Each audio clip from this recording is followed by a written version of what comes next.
Welcome to Creating a Life in Music. My name is Mike Salo. I'm a guitarist and music educator from Minneapolis, Minnesota in the US, and I want to know how other musicians make their living, how they got there, how they sustain it, and most importantly, the insights and tips they may have for the rest of us. I interview musicians from all over the world, from various parts of the music industry to break down the question, how do I do music full time? So join me as we discover the many different ways to create a life in music. If you're a guitar player who's ever wanted to attend music college but couldn't because it's too expensive or too far away, or maybe you're just beyond that point in your life and you're just too busy with your own family and your own career to commit to something like that, I would highly recommend going and checking out fretboardbiology.com. At only $29 a month, Fretboard Biology takes out all the guesswork, putting the right things in the right order. It's highly structured, highly organized, college-level guitar program designed by one of the top guitar educators on the planet, Joe Elliott.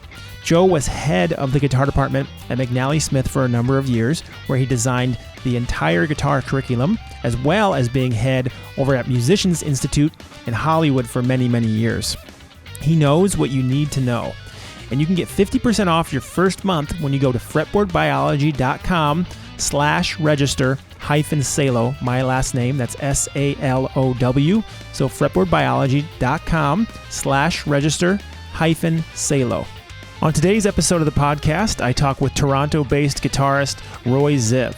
Roy is well known in the guitar educational realm on social media. He's got a lot of followers on Instagram and TikTok and YouTube, and does some really fun educational content as well as just some fun guitar content. He has a solo album out called Distant Visions. You can find that on Spotify. And he does a lot of educational stuff on his website, which is royzivmusic.com. He's got some really great courses on there, specifically a speed builder course. And he's also a JTC artist, Jam Track Central, so you can find some of his educational material there as well. So I hope you enjoy my conversation with Roy Ziv. As I said, appreciate you coming on.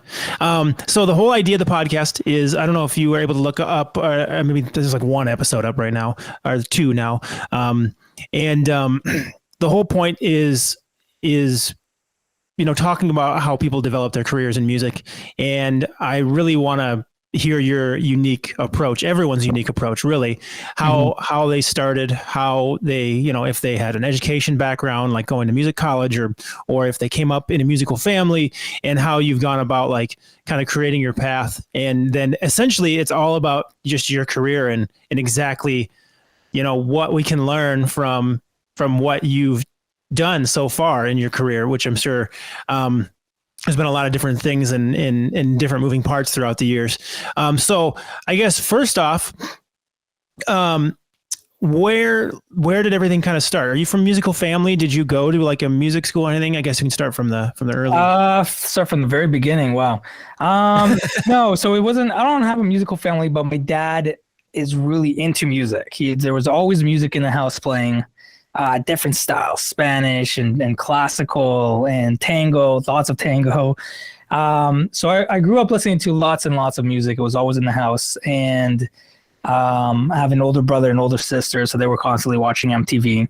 So that was always on, so I always heard pop music. There was also pop music as well. So I was always into music. I always liked listening to music, and we had a keyboard in the house. And from an early age, I realized I could play by ear. Without taking lessons or anything. I could just play simple melodies with like one finger kind of going up. Any songs that I had in my head, I was able to kind of mess around with. And I didn't take any lessons until, several years later. My parents finally put me in piano lessons, and I hated it. I wanted to learn how to play Für Elise and all these classical songs that I heard where I couldn't do with one finger, that needed everything. And the instructor would put like notes in front of me, and I was like, I don't want to read these notes. Just show me how to play it and I'll figure it out, And he wasn't into that. I hated the exercises. I didn't like learning notes. I didn't like any of that. So I quit after that. And I think from a young age, I always kind of wanted a guitar. I don't know where that came from. And I think maybe I was in the first grade or second grade. My parents went on vacation and they brought me back like a small guitar. At the time, I thought it was huge. Looking back, it was probably like a little tiny guitar. And I remember just playing with it as like pretending it was like a toy car or stuff. I didn't even like bother to like try and figure out how to play it. It was way too complicated. There were too many strings. It wasn't like the keyboard at all. I couldn't pick it up by ear. And that was about it kind of growing up until when did this all start? Oh, okay. Sorry. Like a crucial moment is when it all kind of changed in the fourth grade. I had a teacher who played guitar and randomly in class would just take it out. It wasn't a music class. We had a separate music class with a different instructor. This teacher would just take out his guitar and we would all sit around and sing songs. He would have the lyrics up and he would just play songs and he would play. I remember we would do Johnny Be Good. And I remember watching his fingers play the intro to Johnny Be Good. And I was like, I got to learn how to play this. This is awesome. And just watching him play all the time, I was hooked. I was like, I need to get a guitar one day. I need to learn how to play. And I think eventually my parents did get me a guitar, just a little classical. And I started off with lessons at a local music store. I had maybe a few lessons and my teacher's really good. My sister's really good friend was a really good guitar player. And I was with her one time when we were hanging out and she said she has to stop by his house to grab some stuff. And I went in and there was like amps everywhere and guitars everywhere. And he looked really cool. He had long hair, tattoos and everything. And he picked up the guitar. My sister told him that I was also taking lessons and I was learning, like a G chord and playing like basic songs from the book, like Hal Leonard book and stuff. And he picked up the guitar and he started shredding. He was playing sweeps, like Malmsteen style stuff. And I've never seen that stuff before. That was the first time I ever heard that kind of stuff. And I was like, this is incredible. This is awesome. It sounds so cool. And I remember going home that day and grabbing my guitar and trying to do what he did. I was like, oh, it looked so simple. His pick was just going up and down. And his fingers were just moving. Obviously, it didn't sound anything like what he was doing. And I quit that musical that I went to. And then I started taking lessons with him. And those turned from once a week to several times a week. And he became more of a mentor. I still talk to him to this day. We're still in touch. He became more of a mentor than a teacher. I was with him all the time. I'd go with him to his band practices and hang out with his friends. He would take me out, take me to music stores. And we would just kind of like, it was just like everything guitar. Like my world was just, with him, it was just, everything was just about guitar. And, and then he introduced me to all the different bands. And I remember he sent me the, what's that, Young Guitar Malmsteen DVD, and watching that and seeing Malmsteen for the first time and then watching Steve Vai for the first time.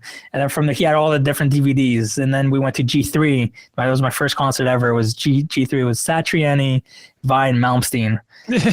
And I was a really young kid. I think Satriani was the last one to play. And I think I like fell asleep by the time he went on. I got to see Malmsteen and Vai and I was like blown away.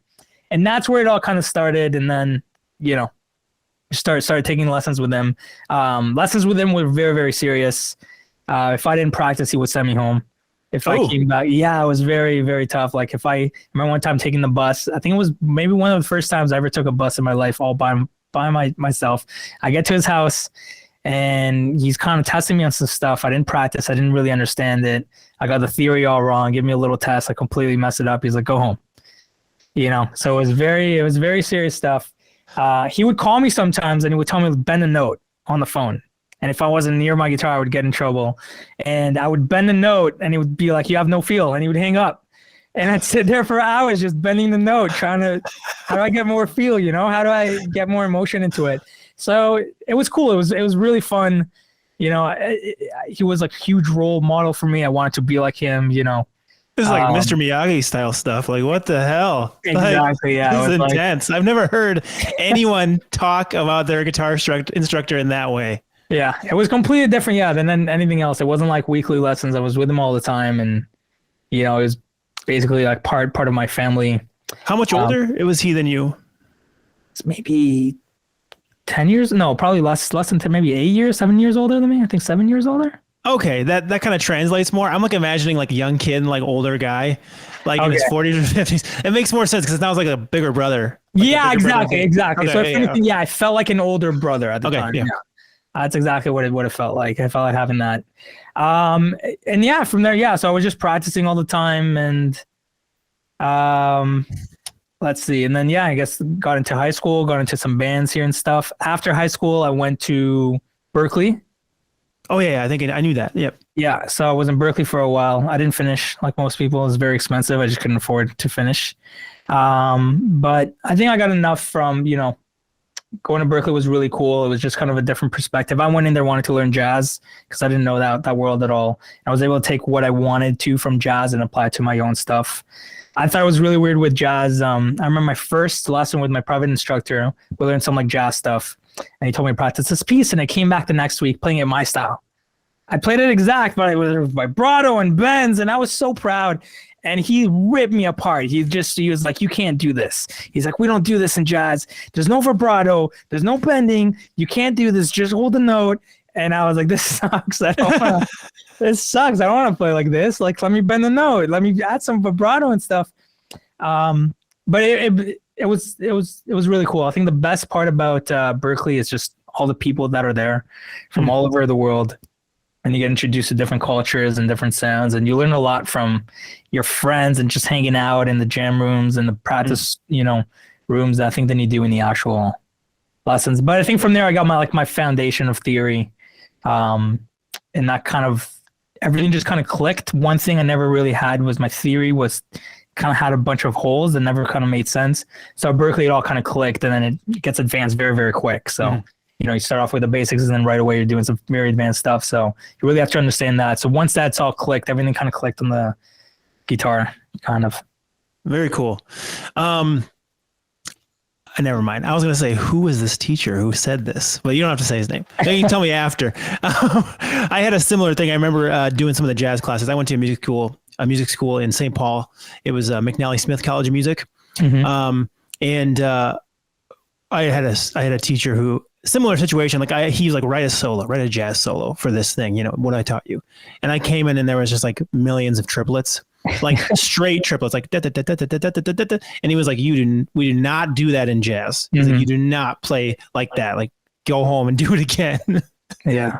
But at the same time, I was like, you know what? I had to respect the fact that I was learning a new style. And I took it in that entire semester. I took him out for actually two semesters. And I was like, you know what? I'm going to learn this just like he wants me to. And then from there, fuck this, I'm going to go do my own shit with it, Yeah, you take the tools from these professionals, and then you do with what you do with them your own thing. Like you kind of they just become part of your tool belt, and you the way I think we absorb these things is different for each person, and there's a whole conversation there about, if you're a guitar player or bass player, you should really have a copy of Guitar Pro tablature software.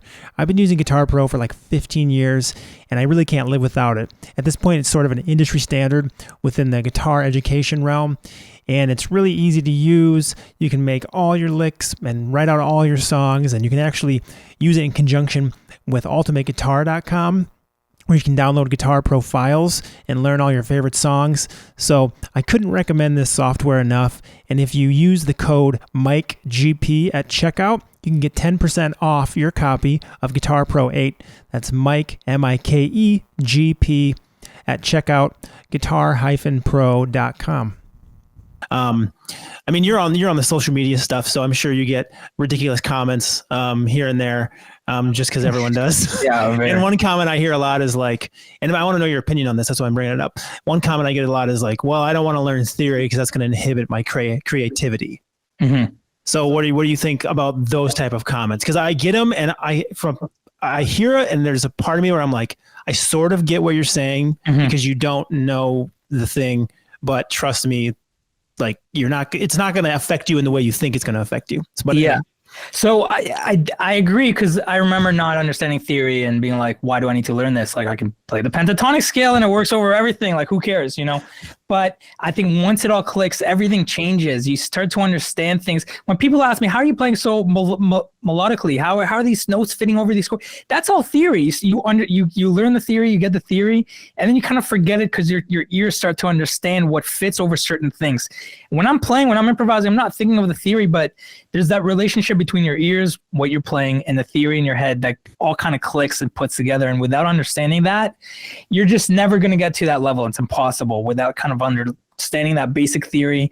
And you got to get to the point where it clicks, because I've taught students for many years, and I see the point where like you're teaching them for a while and I just know like they're not getting it yet. They think they do, they're able to answer all the questions, let's say on a piece, but they don't understand it yet. And eventually it clicks and you see it when they click, they're like, oh, okay. And everything kind of changes with the way they play. But I get where everyone's kind of coming from at the beginning because, you know, they're using a pentatonic scale. It works, you know, they learn some of the solo, it works, and they try to learn the theory. And I feel like a lot of people, there's so many different ways to teach it.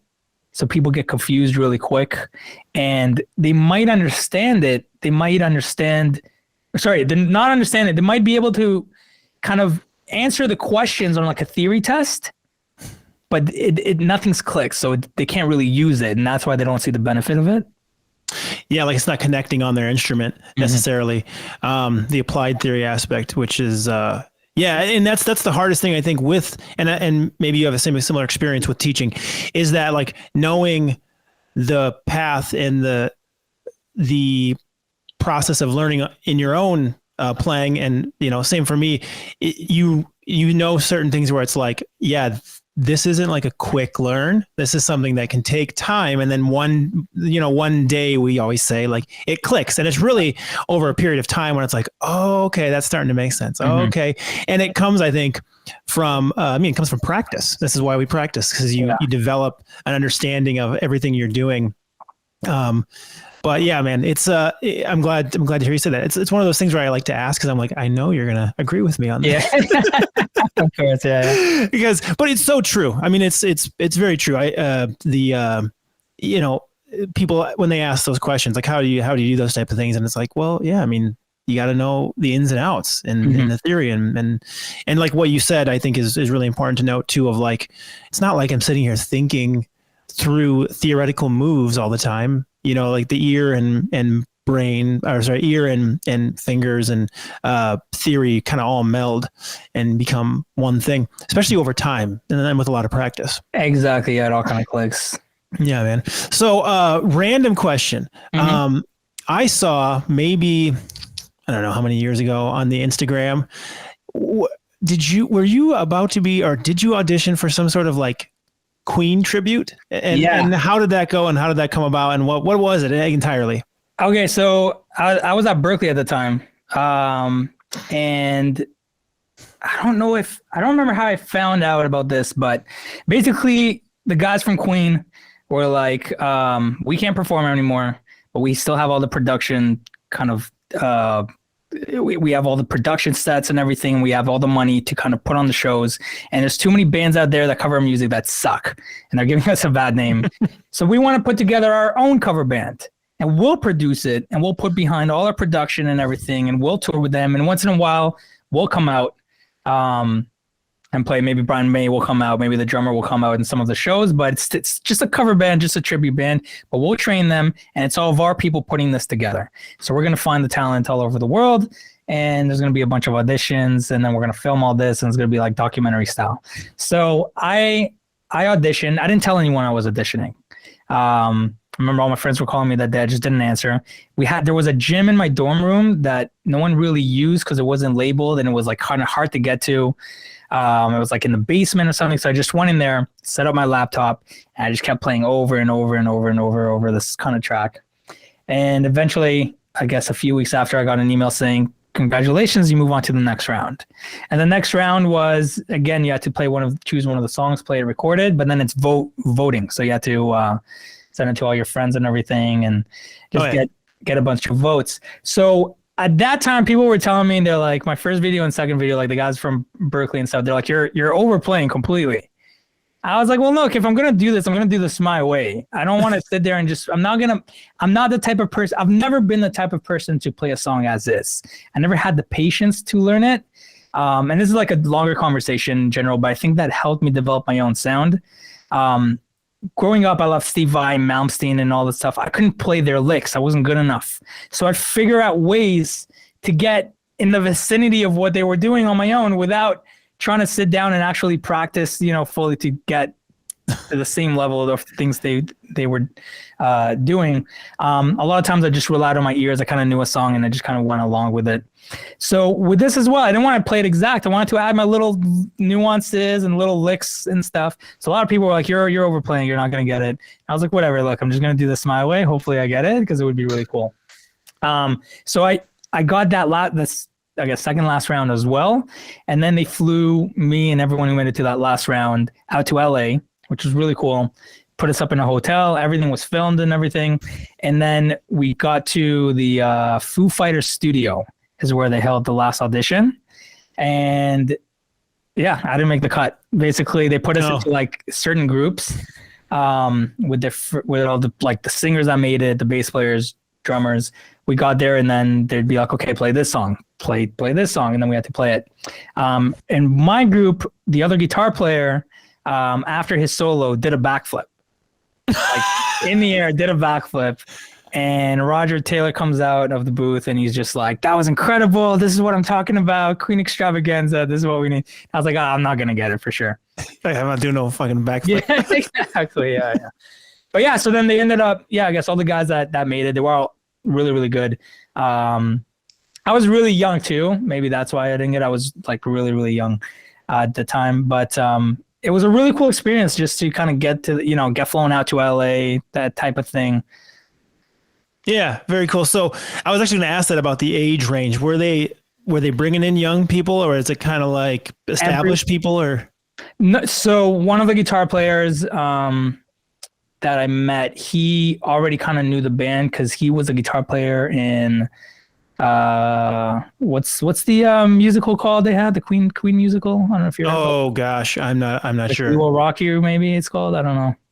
Yeah, I'm not sure. But yeah, so he was a guitar player in that. So he knew the band already, kind of. Not knew them, but like he's played with them before. He's met them before. He was the guitar player for that show for a very long time. So I kind of knew, and he was established. He was a lot older. I think like he was married, had kids and stuff. So I knew he was backflip guy. What's that? Was he the backflip guy? No. Okay. Yeah. But this guy, like, he plays like Brian May's guitar. Okay. He had like articles in Guitar World magazine about how to sound like Brian May. All his videos, like his auditions he played it exact, note for note. Okay. And he killed it. It was really good. So I always talk about kind of adding your own flavor to stuff, but I also admire people who can play something exactly the same as somebody else. That's not easy as well. Getting the exact vibrato sound the same, the bends the same. And he was able to sound exactly like Brian May. So I knew he was going to make it. But I guess I think almost everyone was a lot older. I think I was the youngest looking back. Okay. Yeah. That's crazy. Oh, that's what I was going to ask. So when you found out about this, so are you a big Queen fan then? I'm a Queen fan. I wouldn't say I'm a huge Queen fan. Okay. That's what I was curious about. Cause, I was wondering how you came about. Like, how did you find this? How did someone tell you about this? Or? I think it was probably like a Berkeley email or maybe a Berkeley newsletter or something on the website. That's what I'm thinking. Cause I wouldn't go out and seek these things. I wasn't like looking for gigs or anything. Somehow this was in front of me. Maybe my roommates were talking about it. And they're saying it. Maybe I overheard people talking about it, and then I went and saw it, and I was like, might as well try. Yeah. Why not? I mean, especially like, what year was this? This was maybe 2013, 2014. Okay, yeah, because I was wondering too. Maybe like I remember you'd come across like auditions that were currently happening, like on YouTube or something. Mm-hmm. Like I'd see someone I follow be like, oh, here's my thing for the competition. And I'd be like, what?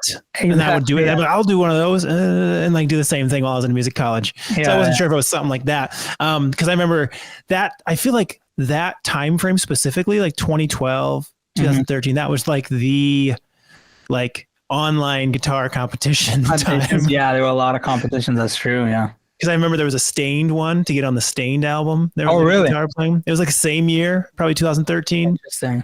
Yeah. So you brought up, this is actually a question I asked often. You brought up, kind of creating your own voice on the instrument. Mm-hmm. And I'm always curious to know people's opinions on whether I usually hear one of two opinions, or and maybe sometimes they're mixed, maybe sometimes they're extreme to one end, and then they go something like this, like either you should aim to be a very well-rounded musician that can wear many hats, and then the other side of the coin is like you should perfect one thing and really create your path down that one thing. And I'm wondering what your opinion is on that. Like, are you more focused on being a well-rounded player, or are you like, this is my path here and I'm going down that? So I guess what's your opinion on advice for other people, I suppose, or anything around that? I think it's kind of hard to give advice, I think, on that, because I think both paths are completely fine. I think it depends what you want to do. If you want to be your own artist, or if you want to be a session player.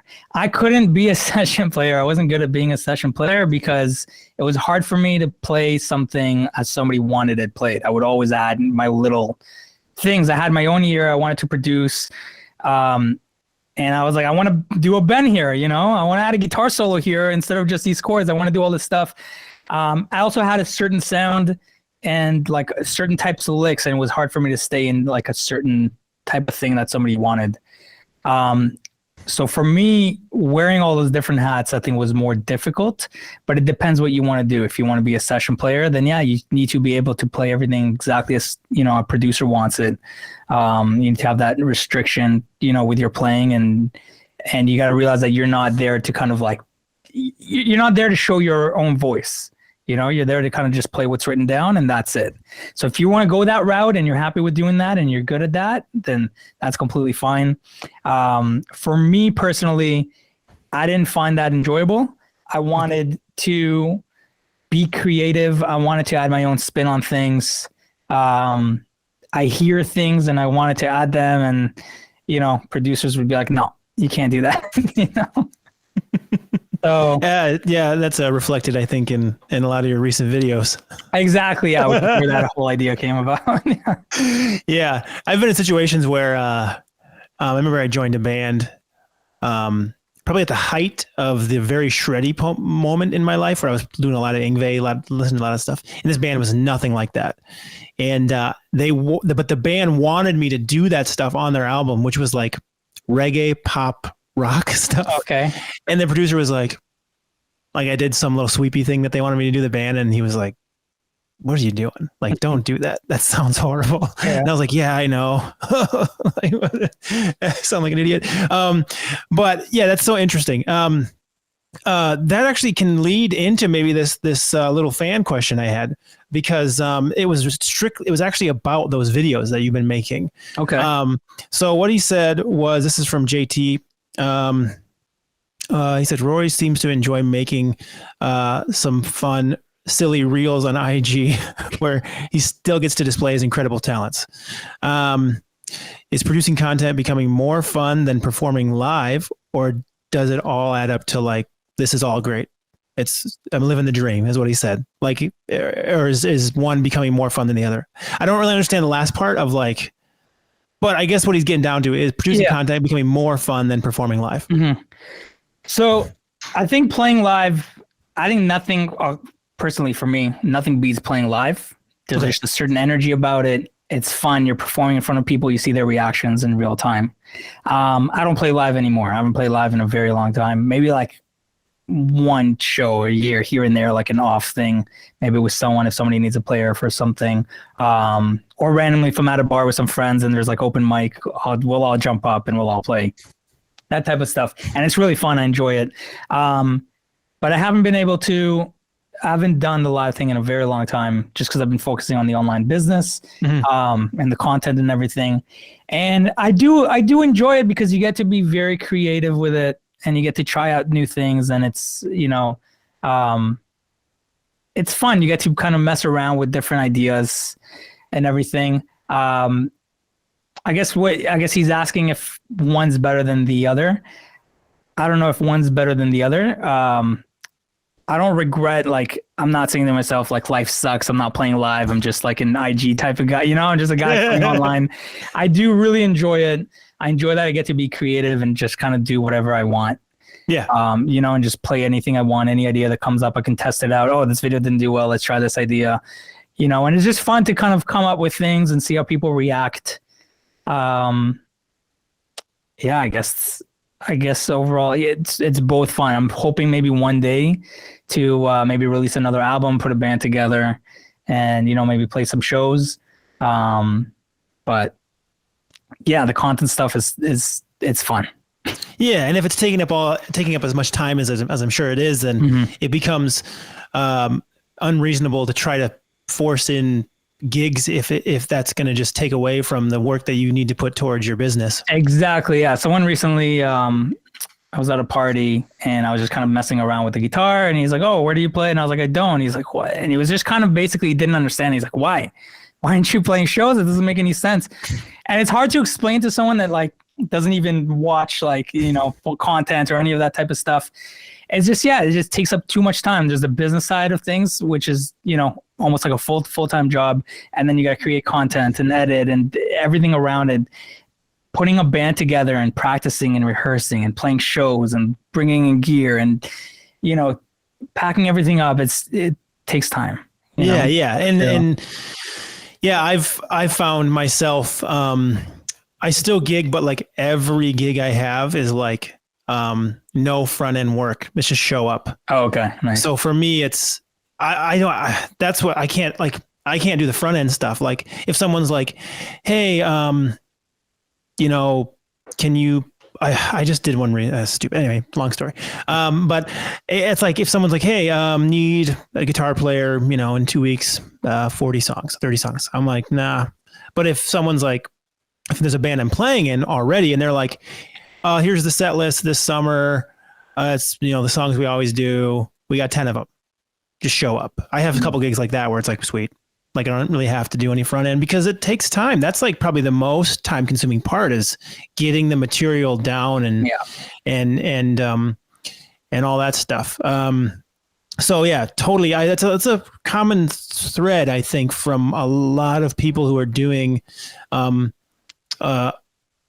kind of like content creation these days. Like I know Al Joseph, he was like, "Yeah, man, I don't really play anymore."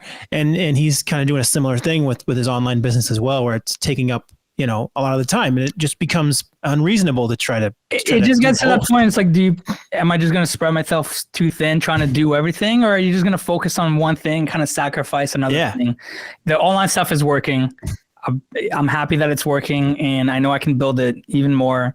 So it's like, why not put all my focus into that? Yeah, of course. And, and it's not that I would love to one day play live, and maybe there'll be some opportunities here and there, but, Yeah, I mean, music, the art itself isn't completely predicated on playing live. It's more about the creation of the art. And now, everyone has in different parts of the industry too. So, you're in an educational content creation frame and you have an online business. Like you're literally a business owner, which is a whole nother, can of worms to try to deal with. So many moving parts outside of the art. So, how do you navigate that part of what you do? So like you're obviously doing content creation and people see that part. They see the videos you make, they hear the music, they see the JTC stuff. Yeah. But there's and then you have your, can you remind me the name of your program as like this speed one? Yeah. So I have Guitarist Speed Builder. And I have the Hexatonic Scale Masterclass. There's a few other smaller ones, but those are the two main ones.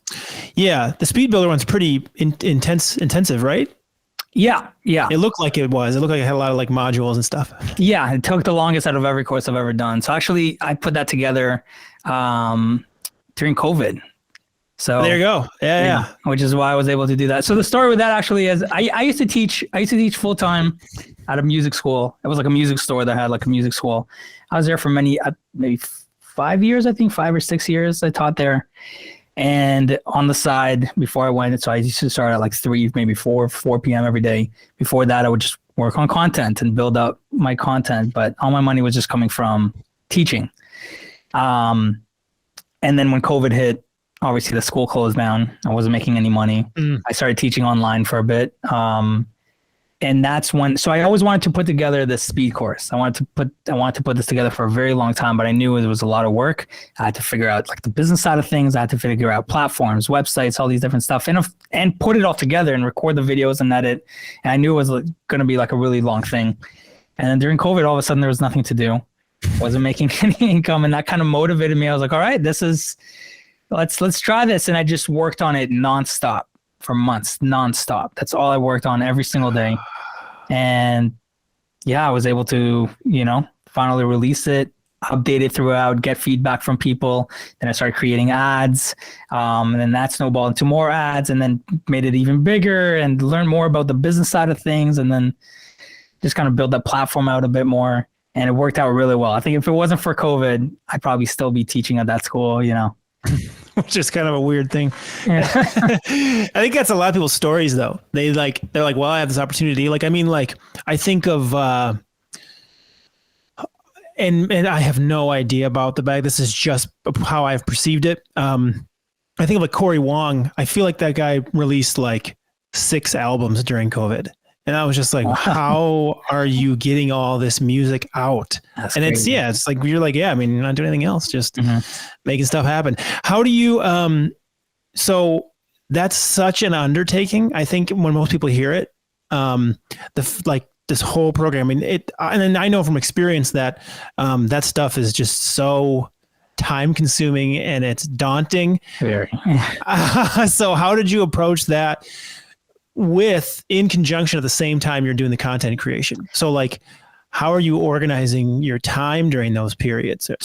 So at that time it's a lot harder for me to organize my time now, but at that time I was just so motivated. I looked back recently and I just checked. I was like, how long did it take me to create? Cause it's such a big program, and did it take me that long? And it took a long time, but it was less time than I thought because I was working on it nonstop. And I think I was just so motivated. There was so much motivation to get this out there. I got excited about it once I started making progress, and it wasn't just something where you're looking at a blank page. I already had a few modules written down, and I was like, okay, let's keep going. And then I did a bunch of research, and I found studies that supported what I was saying. And then that got me all excited. I was like, oh, this stuff actually works, like let's put it down. And then I was like, all right, now it's time to record the videos, and I record the videos, and now it's time to edit them. And between all that, I started to make content, and I just kind of, I don't even know. I was just in a completely different mindset. I was very excited, but you got to remember what changed, what the difference was during that time compared to now is there was nothing to do. There's zero social interaction. So it's not like, oh no, I got to go hang out with this person. Oh no, there's a wedding. There's an event. Oh, these guys asked me to hang out. This guy called me. There's this. There was nothing at all. You couldn't go anywhere. You couldn't do anything. So that allowed me to, spend there was enough time every day and every week to kind of work on the course and also create content and also take care of like JTC stuff that I had to do at the time. I think they had like a bunch of live stuff that we did, and, update stuff for them. And yeah, I'm always curious about that because I know those things can be so daunting, and I know sometimes when I do these daunting big endeavors, after you're done, there's like this offload of just like, yeah, and then you're like, you just have to like work yourself back up because you're like, I mean, I'm going to have to do this again in some other way. Yeah. And then you just like think you're just trying to like, and then it's like months. I don't know. For me, it ends up being like weeks or months of like trying to build that motivation back up so they can do it again. Because right when you're done, do you have that feeling of just like, exactly the same. Yeah. So the last course I did was, I finished it in August, and that was teaching all like the skits, things like I did. So it was a course teaching that. And that took a really long time to put together. I finished editing. I uploaded everything, and I was like, oh, now I got to create some type of ad or a video talking about it. So I did that. And then I had to create the website. It's like every time you think you're done, there's like, oh no, there's like one more extra thing. Oh yeah. Hold on, let me connect it everything. Oh, now I got to tell people about it and make, and then okay, let me start with the discount code. Let me make sure the discount code's working, all that type of stuff. But when it was finally over and it was done and it was out, it was just like, whoa, and it's like, hey, now what? But then it's like, it just like you said, it takes weeks and months to kind of get back to that. And I think what it is once you start working on something, I think it sucks at first, but once you start seeing results in what you're doing, and let's say you're like scripting it out or have an idea and it starts working and you keep kind of building it, and I'm recording a video and I edit it and I have the first part down, there's momentum and you're riding that momentum and it keeps going. And that gives you enough motivation to kind of just keep working on it. There's enough. I'm not going to stop. I'm not going to take a week off or like a few days off. In the middle. Yeah. When the past week I was like, I'm halfway through the course. I'm almost done. I still have another maybe month and a half left until I'm done this course. It's a shit ton of work and it sucks to do. Like, it's really tedious, but I've already done so much, and taking a break now is just going to ruin my momentum, and you don't want that. You don't want to stop that. So that motivates you to just keep going and just keep grinding it out. Yeah. And yeah, it's weird though. Every time I finish a course, every time I finish any type of big project, it's like it's a weird feeling. It's like relief, but then I'm also like, now what? And it's like, oh no, I'm gonna have to do this again another time. Yeah. Yeah. Cause I don't know if you have this, but,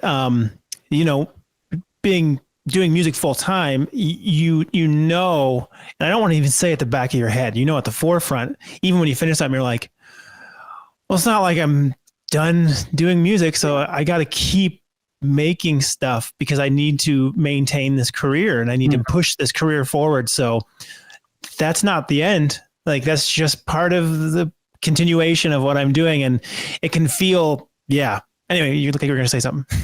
I think it's one of those things where I have to keep reminding myself, because I think as, doing everything yourself and just not having like a real job, like a 9 to 5, where you get that break, where you come home and there's nothing else to do and you could just hang out or do whatever you want.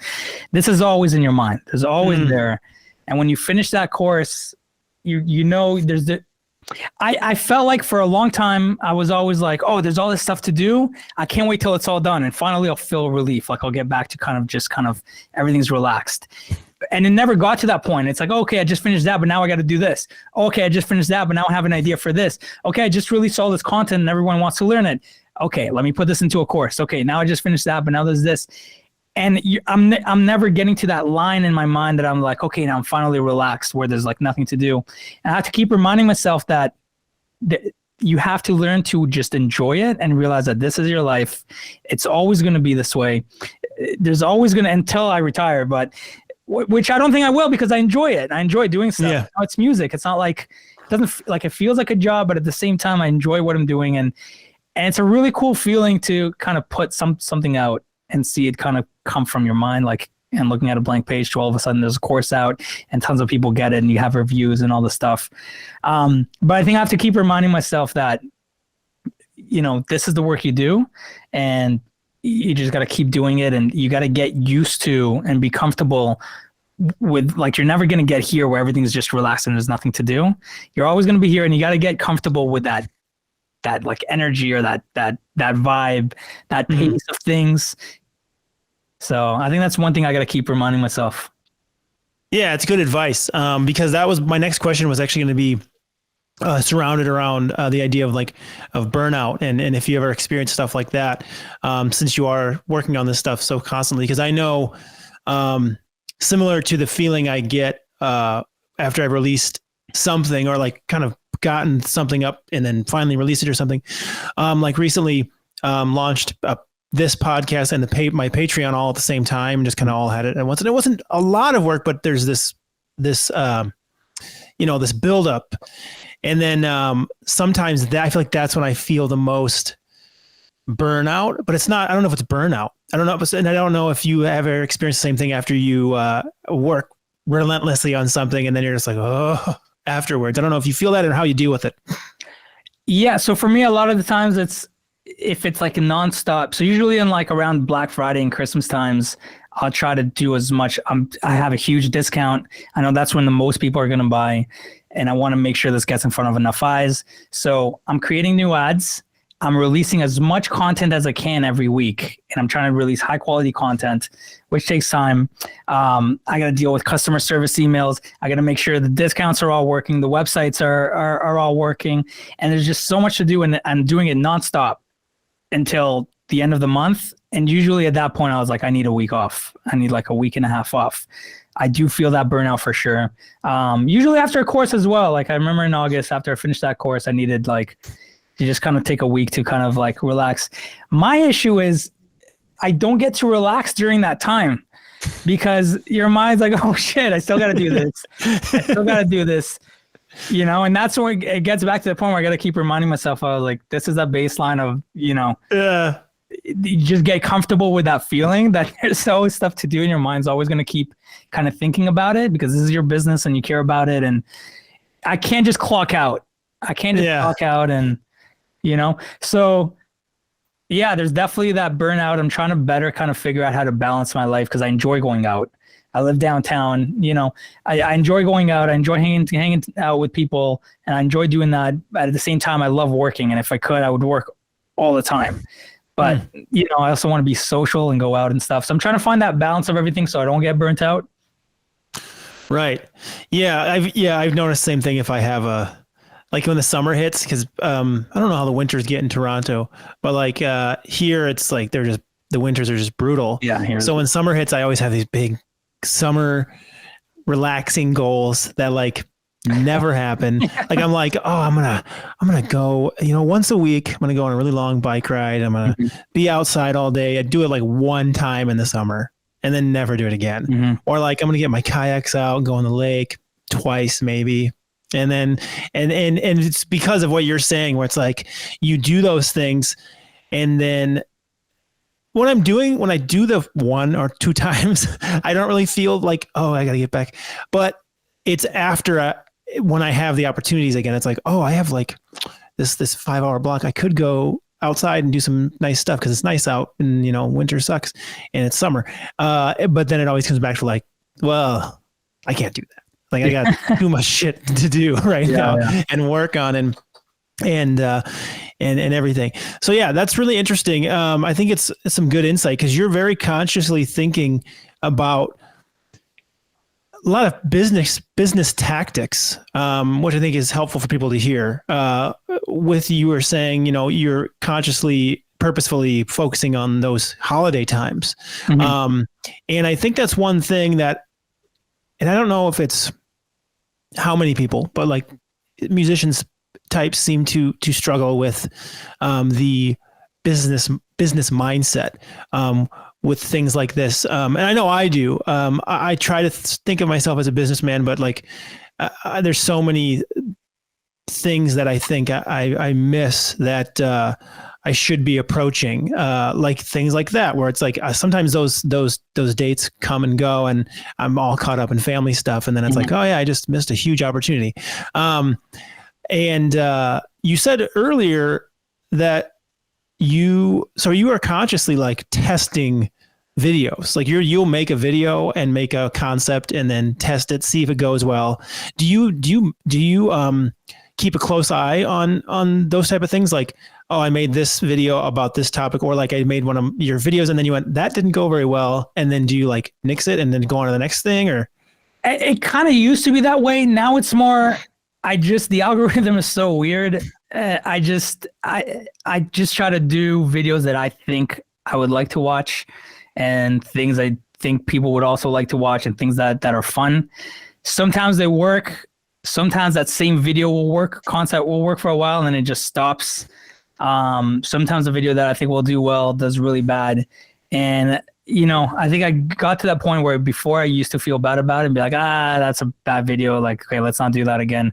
But then other times it's like, maybe the algorithm was just weird that day and just didn't show it to enough people, you know, like, but I think what I can't remember where I heard this recently, but someone was saying is like, you know, so you'll hear people say, man, I posted a video and it only got 5,000 views and like 10 comments and like 1,000 likes. That's so bad. You know, usually I get like 1 million or 500,000. And the guy's like, 5,000 people saw your video. That's insane. Think about 5,000 people in a room.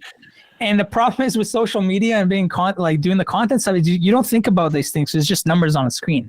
You don't picture the people in front of you. If I have a video that got 1 million views, that's insane. That's 1 million people just saw that video. That's ridiculous. You know, imagine 1 million people. That's insane.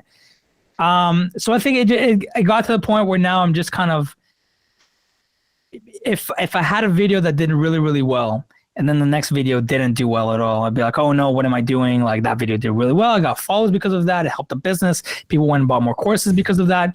But I realized, I was like, you know what? You just got to keep doing it. Just be consistent. I think consistency is key. And that's actually what started this whole thing for me, is when I first started uploading stuff, which actually got back to my mentor, the Mr. Miyagi type guy that I told you before. When I first got with JTC, I told him I was really excited. And the first thing I said to myself, I was like, oh, like maybe I should go on it. I didn't have Instagram. I didn't care about all that stuff. I was like, oh, maybe I should open up an Instagram, like start all that stuff. And I just posted random pictures I had on my phone. Like, here's me at the gym. Here's me on vacation. Here's me on this. And I get a text from him. He's like, we need to talk tonight. I was like, all right. I gave him a call and he's like, you can't be posting this stuff. I was like, why? He's like, you got to post guitar related content. He's like, this is what you are now. You're a guitar player. You're about to be on JTC. They're going to release your video in a month or two. You got to start releasing guitar type stuff. You got to do this. You got to do that. You got to do that. Once in a while, you can post a picture of you at the gym and this and that. But you can't just be posting every day, just these random photos. That's not going to get you anywhere. And that's why I was like, all right. That's when I sat down and made my first kind of guitar piece of content. And it all kind of snowballed from there. I definitely owe a lot to him. I wouldn't be where I am in life without him. I was getting to a point. I forgot what I was saying. What were we talking about again? We were talking about. See, I was so taken in by what you were saying that now I've forgotten.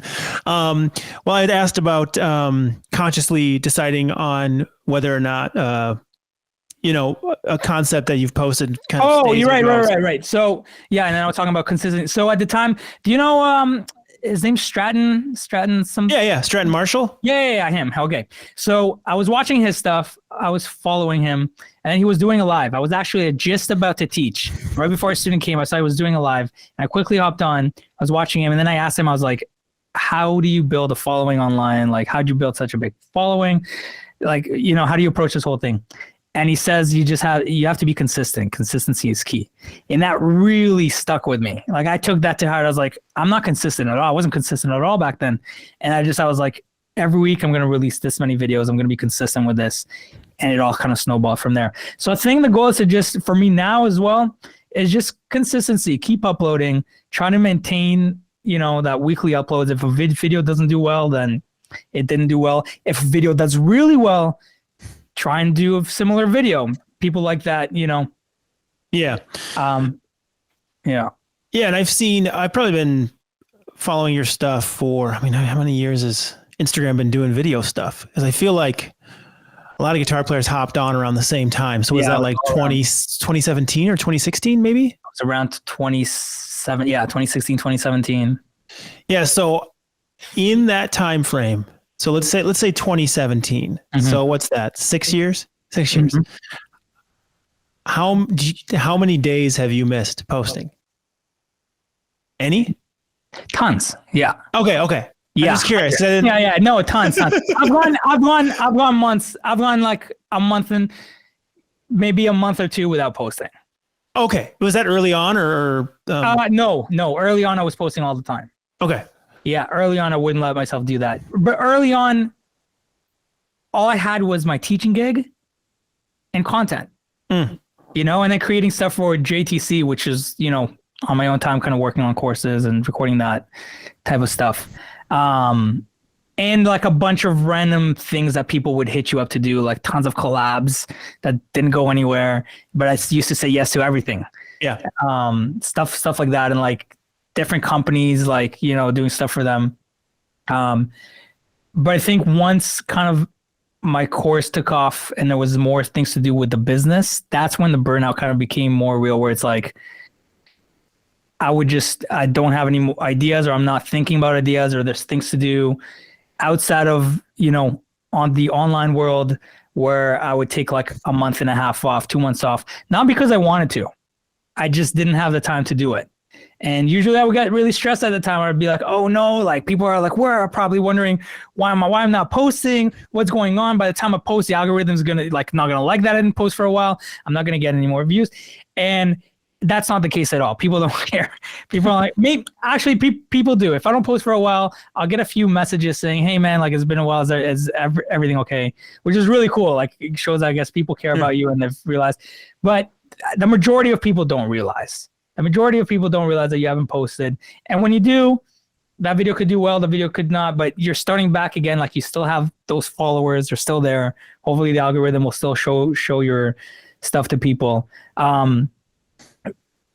So I think it's okay to kind of take a break. It used to kind of stress me out. I try not to because I want to be consistent. And I notice that when I post, my followers go up, the business does better, I make more sales, everything kind of, I'm able to kind of move everything forward. And on top of that, I do enjoy the content creation, especially now that I'm doing different things. Before I started the skit stuff, all I was doing was just soloing. I was just kind of coming up with a cool solo. That's how I built my following at first. First few years were just coming up with an idea in a loop, playing something, recording it, uploading. You know, that's how it was for me. So now that I got into the whole kind of content creation stuff and doing skits and coming up with all these ideas, I have like a list of different ideas I want to try. You get more excited about that, and it's another way to kind of let my creativity out. You know, it's kind of a hobby. It's like a hobby. It's like having a hobby in a way. Yeah, it's like a hobby that makes you money. Exactly. That's actually a really interesting topic right there, because I know for myself, I had this conversation with Al Joseph where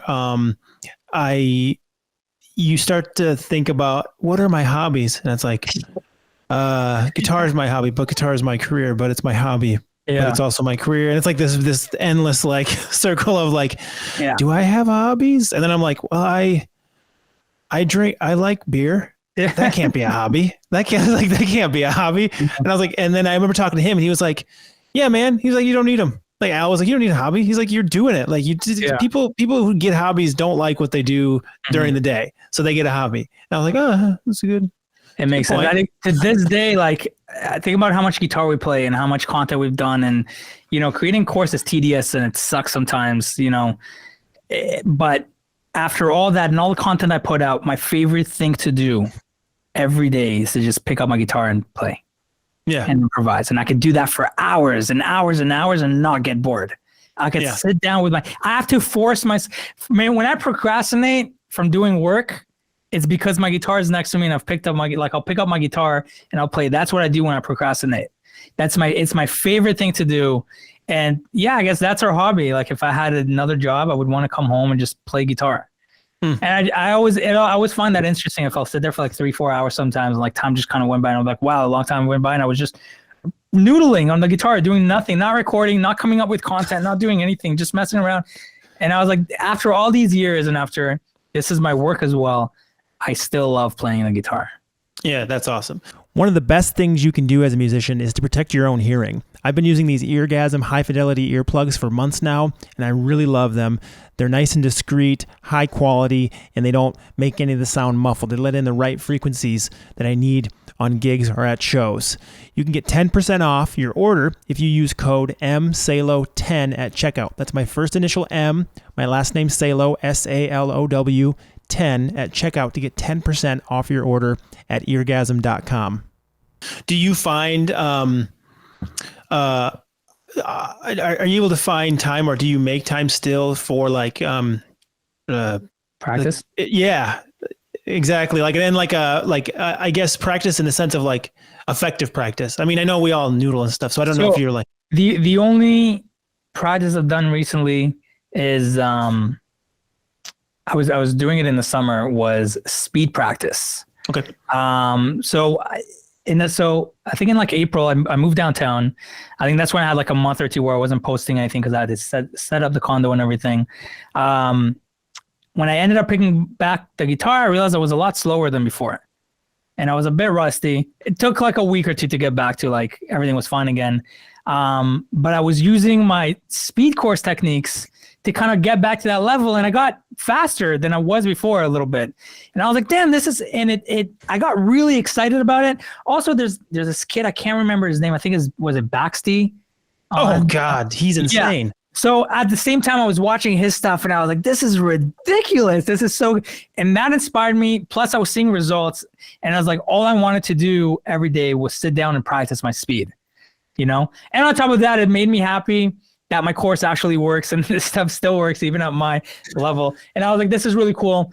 And I was playing at speeds I've never played at before. Like I'm fast, I'm happy with my speed. That's why I don't practice. But I was playing at speeds that are like, I never really cared to get to. And I was like, this is really fun and I don't want to stop practicing. So that was, I think the last time I was like late summer. I was like practicing every single day properly, like sitting down, doing my exercises with a metronome and getting really, and I got to like ridiculous speeds. It was so much fun. And then in September, I took 2 vacations. I had to go to a wedding and I had to go visit some family as well. I wasn't practicing for like a month. By the time I got back, I didn't get back into it. But I think that was, so that was one thing that was kind of the last time I think I sat down and practiced like a traditional kind of practice thing. And then aside from that, it's when I'm improvising now, a lot of times when I'm improvising, I'll do things I hear in my head and I'll mess it up. And I used to just, whatever, like you mess it up, keep playing. Now what I try to do is I try to stop and fix what I just messed up on, because my theory is that if I'm improvising and I pulled that out, whatever lick I tried to do, I'm going to do that again another time. So if I mess it up now, I'm going to mess it up again. So stop everything, slow down. Let's figure this out. Let's kind of practice through that. And then the other time I practice is when if I have to do a course teaching any of my older stuff, I'll have to go back and relearn all that. So that's like I'm sitting down, relearning. Some of the licks are a lot harder than I remember. So I'll sit down and kind of practice that. And that's about it. And then recently is just kind of sitting down, and I feel like my feel has gotten better. Okay. So I've enjoyed just kind of sitting down and just playing like 2-3 notes and like working on my vibrato, not working on it, just enjoying it really, but in a way that's a little bit more than just kind of playing, because I am kind of practicing it as well. Because I'm more conscious of the way my hands are moving. But aside from that, not really. I would like to, it's on my to-do list is to practice. Yeah, I find when I put it in my schedule in the new year, nothing to do with New Year's resolutions. It was just around that time when things change in my schedule. Typically, late January, everything kind of changes and I have to adjust stuff. Anyway, so I put it in there, and yeah, I found I would practice, and then I would get done, and there'd be times when I was like, because when you get on a roll, I mean, you probably know this, like you look at your schedule and you're like, well, I mean, I could push it another half hour, an hour. And then all of a sudden you're done practicing. You're like, okay, that was great. And then you're like, oh no, everything else is far behind now. And the rest of my day. Yeah. The problem with practicing and like setting an amount of time to practice is we love guitar. So it's so easy to just kind of like not practice and just end up playing for an hour after. Yeah. And then you're like, oh, now my whole day's behind, my week's behind. That's why like there's certain days, so we had a really bad snowstorm recently, and I teach a couple classes in town, and they got canceled middle of the day, and my girlfriend was like, you should just relax and just, go. And I just looked over, I'm looking at like the PlayStation, and I'm just like, yeah, but I'm going to regret that. Mm-hmm. Like, I'm just going to get done and be like, wow, could have done so much stuff in this time. Because I think she sees it as like, oh no, you have like a free open spot, like, chill for a little bit. And then I see it more as like, oh, I can get even more done like in that open spot that I didn't have earlier because of this cancellation. So one thing I'm really curious about, and I'm always like to know with people doing music full time, it is, and you don't have to give specific numbers or anything here or anything you're uncomfortable making specifics about, and that is the avenues of income. So, like for me, and I know a lot of my friends here who do music for a living, it tends to be very entrepreneurial spirit of like various sources of income. And So you have your business, right? And that's the online. So that's your courses, but are you also teaching private lessons, or are you not doing those right now? No. So I stopped. Last time I did those was at the beginning of COVID. Okay.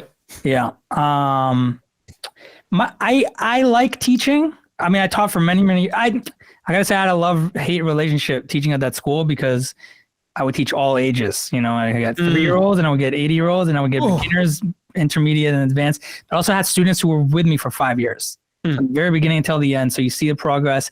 I also had advanced students. I love teaching anyone that's into it. You know, especially intermediate and advanced and people that are able to progress. I hated teaching the kids who didn't want to be there, who were forced to be there and wouldn't quit. And the parents would keep bringing them week after week. That was torture. It was like a half hour lesson with a student I liked would go by in a second, you know? And I'd look at the time and I was like, hey, let's push it a few more. And a half an hour lesson with a student that didn't want to be there would drag. It felt like hours. And I was like, what is going on? So I like teaching, but teaching online annoyed me because of the technical issues where it's like, we can't jam. Sometimes I can't hear the guitar, you know, and that really, really bothered me. But at the beginning of COVID, I had like the system going where I had like a whiteboard and I was able to in real time draw tabs just like I was in a lesson. And I had like a whole system going on and it worked out really well. But it was still like, you know, instances where like a student would come on and for the entire, like for the first half hour of the lesson, if it was an hour lesson, we can't hear each other, you know, I can't hear his guitar. And I was like, he's like, how about now? I was, no. How about now? Oh, I heard something. No, you know, and it's like technical issues, like nonstop. And that was really annoying because I just couldn't there was no flow to the lesson. But after I released the course, I stopped doing online lessons privately. So, since then, it's just been the online platform. Okay, great. So you have the business, and then, so are you producing a decent amount of content for YouTube? I see it up there. Oh, yeah. I was like, the cool thing about Shorts and the Reels and TikTok, that vertical style, is all the platforms became the same. So making a video for TikTok, I can now post on Instagram and YouTube, and the algorithm will push it out. Whereas before, I had to create a square video for Instagram. I had to create a horizontal video for YouTube, and usually it would be long form. For Instagram, it would have to be less than a minute. There were different, so you couldn't build up all social medias kind of at the same time. So my YouTube never kind of, you know, grew, whereas Instagram grew very quick. And when I started doing the TikToks, I would just kind of take those videos and put them into vertical, and that didn't work at all. But then now I could just make one video and post it in all the platforms, and it's what's native to kind of those platforms, you know? And you you were able to gain a good following just off of YouTube Shorts? Yeah, it was a nice. Shorts. Yeah, it was a Shorts when Shorts released, and I started doing the skit Wasn't that long? stuff. Yeah, it was from the Shorts. Before that, I still had maybe 50,000 subscribers on YouTube from just before that. Yeah, just doing my, once in a while I would do long form lessons. I would teach some stuff here and there, but mostly it was just the Instagram, like 30-second clips uploaded to YouTube. Okay. You know? Okay, that's interesting. Yeah. I wasn't sure about that because so would you say that Instagram it was kind of like your I don't know, baseline, and then everything else is happening from there? Everything was around it. Yeah. Instagram was where it started. It was like months after I started with Instagram, I started my the YouTube. Yeah. And then when TikTok first came, or when people were talking about TikTok, I tried it for like 1 or 2 videos and then left it for like a really long time until my fiance a year ago or 2 years ago, kept trying to get me to go on it, and I was like, nah, I'm not interested.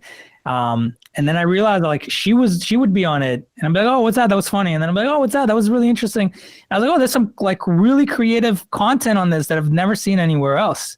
Like Instagram was completely different. Like Instagram didn't have reels or anything, and the content wasn't the same. And I was like, this is really like, there's some really interesting stuff. Like that's the first time I saw those like skits, people doing all these different skits and all these different. I just thought it was really creative, the videos that people were doing there. I thought it was just like dancing and stuff, and it wasn't. It like evolved, from when I first had it. Right. So then I got it, and I was going through that, and that's when it kind of, I was like, I wonder if I could, also do something with this, Mm-hmm. And so lots of time on social media stuff. How are you? How do you navigate all the interaction there, like comments and messages and all that stuff? I wish I could. It's hard. You can't. Yeah. I tried to at first, usually when you upload a video, you'll spend some time on it and just kind of answer the first few people. But then it builds, and there's YouTube, there's Instagram, there's TikTok, and then Facebook as well. And it's like, it's hard to kind of keep track, and answer all of those. Once in a while, like my fiance might, if she's like kind of going through it, she's like, oh, this guy asked a very specific thing here. I might go and try, but sometimes it's hard to even, like, if she sees it, now I got to go to, like, if the video did really well. Not all videos do well. Some of them have only a few comments, so it's easier. That video does really well and has over 100 comments. It's like, you got to scroll through everything now to find that one comment and then answer that person. Yeah. I found the same issue. Where it just becomes daunting to try to go. And then once you lose track of a couple videos, all of a sudden you're like a week behind, and you're like, oh, now I have like, hundreds. There was a startup I was working with a few years ago. I wasn't part of it. Like I was just kind of not helping them. I was consulting them as being a creator, and they were just kind of asking me and what they would do, their program, it showed you all your YouTube comments, but it would show you your bigger fans. So, or people who are commenting for the very first time. So their whole theory is, if you obviously don't have time to comment to answer everyone, but maybe you should comment someone who commented for the first time. So then be like, wow, this guy cares. Like, maybe I'll comment more. I'll follow him. And you should comment someone, or you should answer someone who follows you and comment, who is like your biggest fan and comments on every single video. And it would tell you who those people are. So it'll be like, it'll have all your comments, and it'll have like a little, like, I guess, thing next to it. And you'll know that this guy, like, is someone you should answer. So I'll make sure to, like, at the very least, heart their comment. Right. But something happened with their program. I don't know if it ended, or I think they turned it into where you pay them to answer the comments for you. Oh. Or something. So yeah, it ended up. That's actually really interesting. I mean, I wish they had that function in all the social media platforms. Make life so much easier, because it would just be an easy, like, I'll go through. Yeah. Like, totally. I mean, I know, like, Twitch does that, like, first time chatter or whatever, when they chat. Are you doing Twitch? No, I'm not. I'm on Twitch. I haven't gotten a Discord as well. But yeah, I think it's one of those things. Like, if I have a fan who's been following me for 5 years, I want to answer all this. Yeah, let me totally. Like, I'm here because of you. Like, I don't take any of this for granted. Like, I appreciate everyone that comments. I watch a lot of videos sometimes and I don't comment. I've started commenting now a lot more, but for many years I didn't comment. I like tons of videos, and I think I appreciate when someone comments, even if they just put an emoji or something. Yeah. I feel that, and especially if it's someone that's been following you for a very, very long time. Yeah. I talked to Dan Sugarman, and he referred to comments as like a social dollar. He was like, when you reply, you got to put a little social dollar in your pocket. Yeah. And I was like, that's a good analogy. Yeah. Very cool, man. So, I mean, I'm always interested about that stuff, just because, doing it myself. I'm always curious to see how other people are doing it. And then I think for other people who may be trying to create content, it's always great to hear from someone who's doing the same thing. They can go, do it that way, do it this way. Don't do this, don't do that. Exactly. Yeah, I think there's so many different ways to do it. And I think a lot of people are thinking of doing it. They see other people doing it and they're not sure how to go about it. Mm-hmm. Stuff. But yeah, for me, there's the courses. So you were asking before, right? And the different streams of income. There's the courses is the main thing on my platform. There's JTC as well. Oh yeah. But my relationship with JTC is a bit different now, because I ended up. So I'm not going to do any more courses for JTC, aside from like maybe videos if they need like a video or anything like that for fun. Most of my courses are on my platform, but I also moved one of my main courses from JTC to my platform, and then we split the revenue from that. So I'm trying to keep everything on one platform. So the relationship with JTC is kind of a bit different than before. So mostly it's just the courses from my platform. That's kind of the main source of income. And then I used to do a lot of work with Positive Grid. Yeah, I remember that. Yeah, I used to do a lot of work from them. I did like ads for them, and then I was doing a bunch of like social media stuff, talking about their Spark amps. So there was, money coming in from that. YouTube, it barely pays anything. Because you're probably monetized by now then, right? Yeah, so YouTube is barely anything. Now it's a bit more if some of my videos do well, but don't forget a lot of my videos use other people's songs. So it immediately just takes it out of the running. Yeah, it's like so all my biggest videos that have millions of views, I'm not getting a penny from. Bruno Mars song or something. And exactly, yeah. Not all of that, I'm getting nothing. But yeah, mostly it's just the courses and what else? A few other things. No, I think that's really like kind of the main thing. It turned into like a full-time business. Yeah, that's awesome. That's really great, dude. That's and this is a comment from earlier, but you're spot on with the private lessons when you're like the kids. Like, there's been times where it's like with someone who doesn't want to be there at all. It's like, yeah.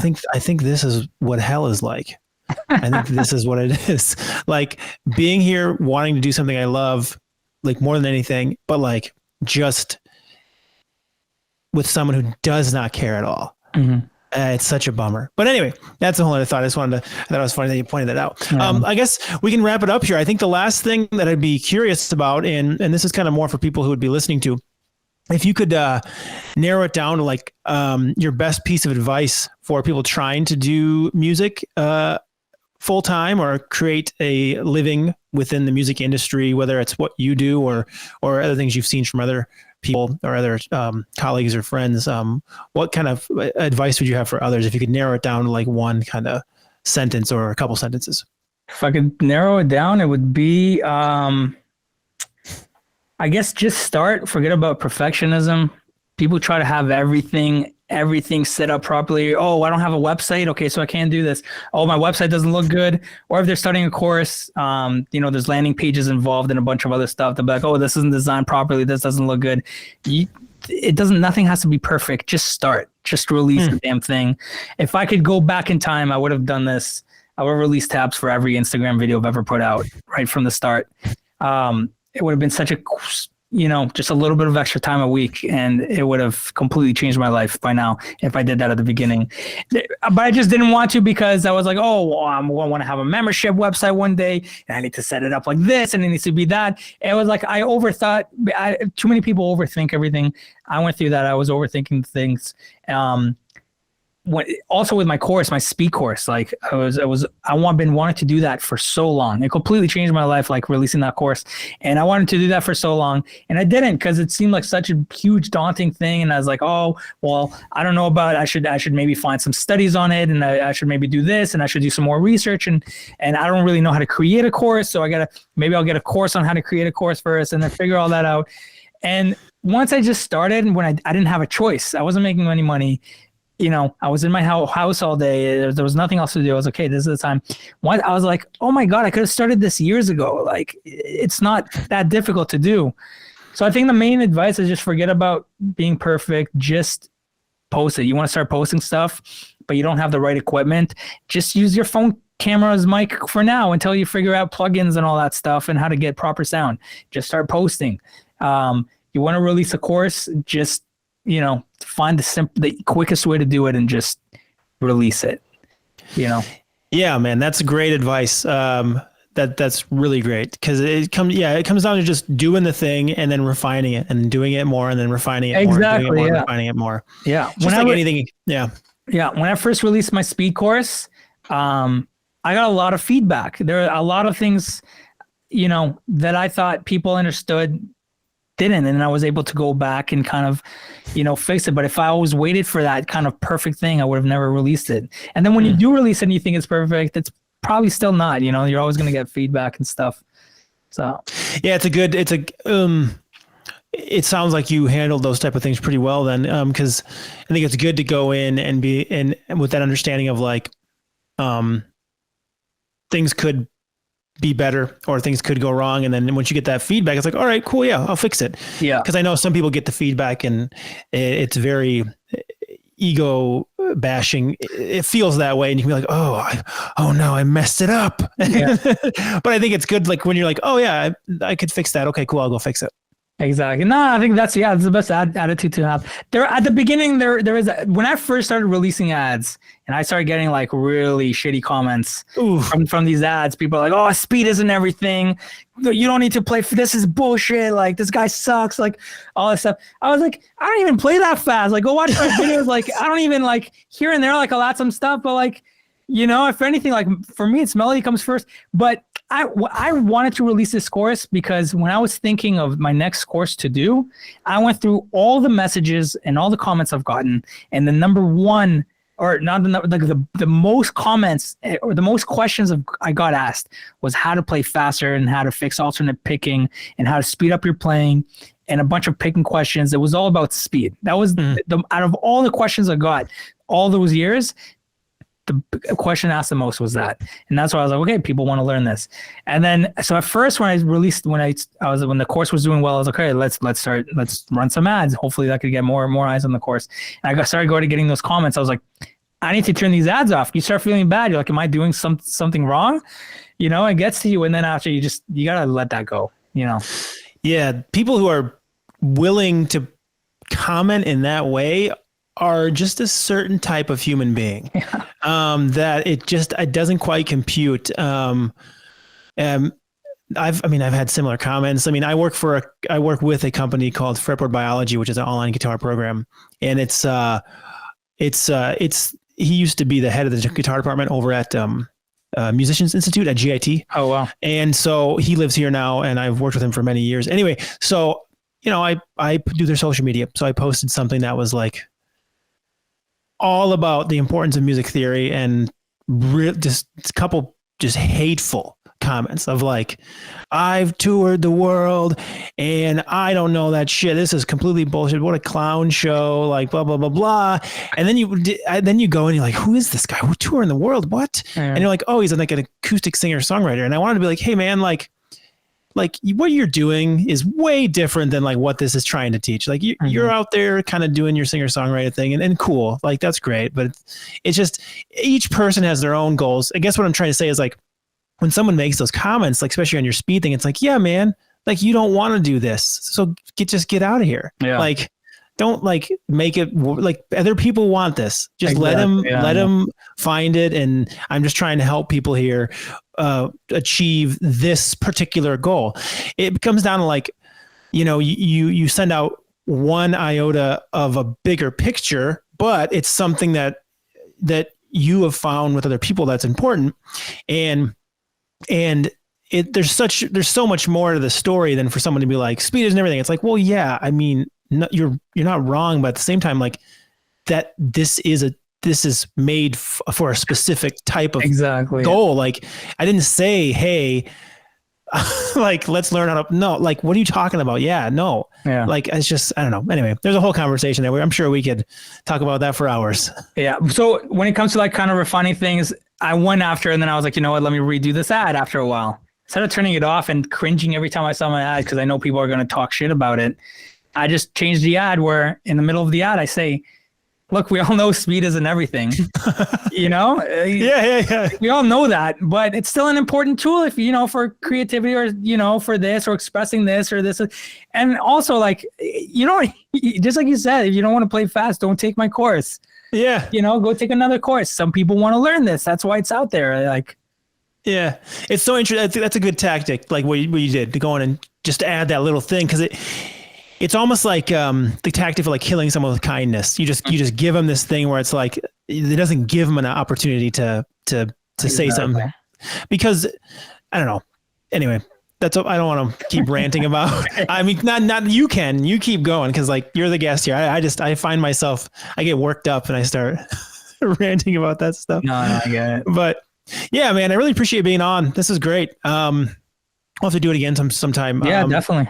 And are you, do you have any plans to go to NAMM or anything? No. When is it? In March? April this year. April. Okay. No, I'm not going to go to NAMM this year, but hopefully next year. I say that every year. I was there 2 years ago. No, I was there in 2020. Me too. Okay. Yeah. I was at the We run into each other? Positive Grid booth. So if you went to the booth, you would have seen me. I was there all day. Yeah, I don't know. I went, but I did a half-ass NAMM.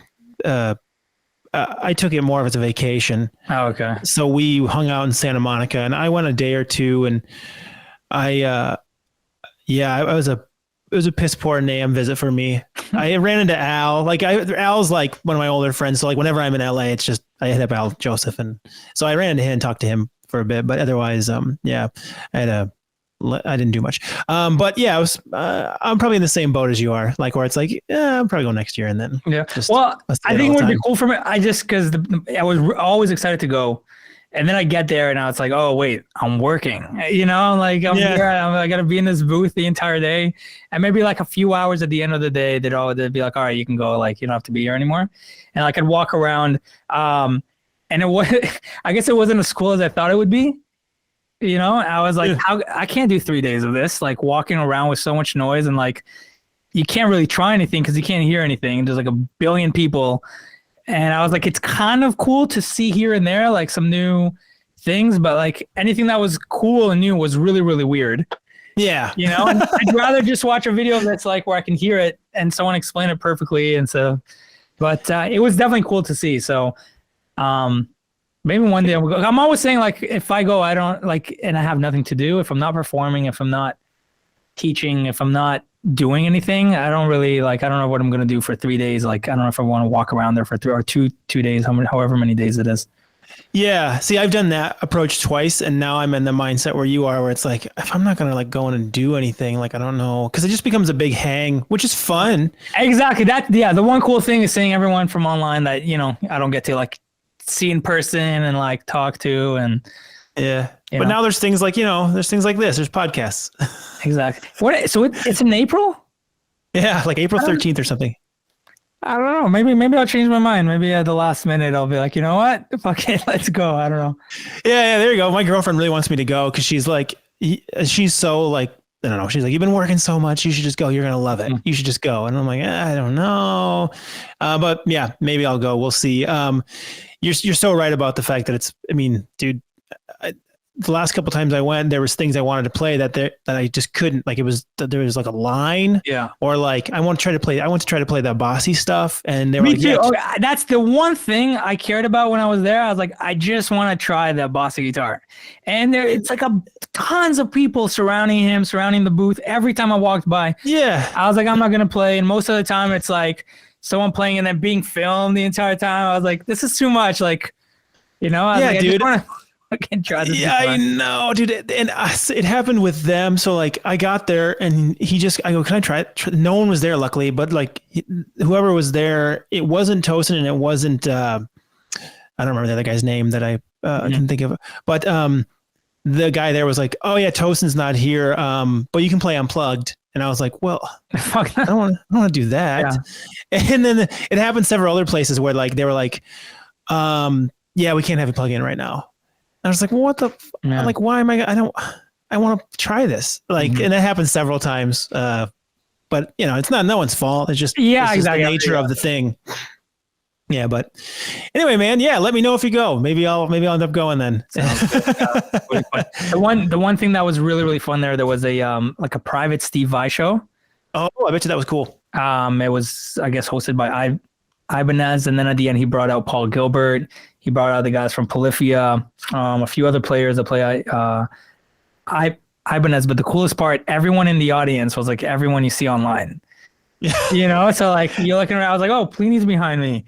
I was like, oh, there's Aaron, and there's like everyone was there. There's McCrocklin. Like, I think you look around, I was like, oh, it's like an Instagram, like, it was really, really cool. That's funny. Yeah, that's cool. Well, cool, man. I appreciate you being on here. Anything that you want to plug in this last like 30 seconds? Yeah, go check out royzamusic.com. There's all the courses, Guitar Speed Builder if you want to learn how to play faster, more accurate. There's a hexatonic scale masterclass, which is just another way to kind of visualize a fretboard. A lot of people think it's just kind of teaching a scale, but I realized I shouldn't have called it a scale master. It's more of like a visualization system, kind of similar to the cage system, but different. And then one thing, all my courses, I would say there's like, if you're not sure about them, just try it. I have a 30-day refund policy, no questions asked or anything. So I always tell people who are asking, just try it. You don't like it, it's too advanced. You don't like it's, you don't like the content. You shoot an email, you get your refund right away. I got a bunch of more courses coming up as well. So yeah, and then follow me on Instagram, YouTube, Facebook, TikTok for more content. All the things. Yeah. But yeah, thanks a lot for having me, man. It was great to finally, talk. Yeah, for sure, man. Thank you for being on. Yeah, we'll be in touch, and maybe we do it again sometime. Sounds good, man. All right, man. Have a good week. Bye. If you'd like to join my Patreon to get your questions answered by the guests, then you can go to patreon.com/Mike Salo.